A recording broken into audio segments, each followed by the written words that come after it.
Good morning guys. আমি এটা ৰাতিপুৱা উঠিছো কালি পিকনিক খাই একেলগতে হলো গোটেইটা এতিয়া জানুৱাৰী খাব দাম লগ পাই আছো দেৰিকে চবকে টাটা বাই বাই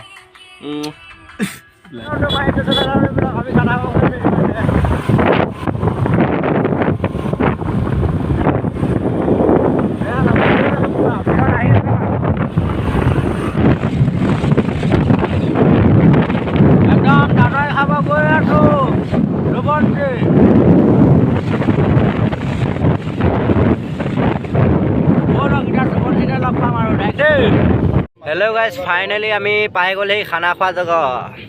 মানুহ দেখিছা নাই কেনেকুৱা মানুহ তো খালা যিখনে বিড়ি লগাও খালা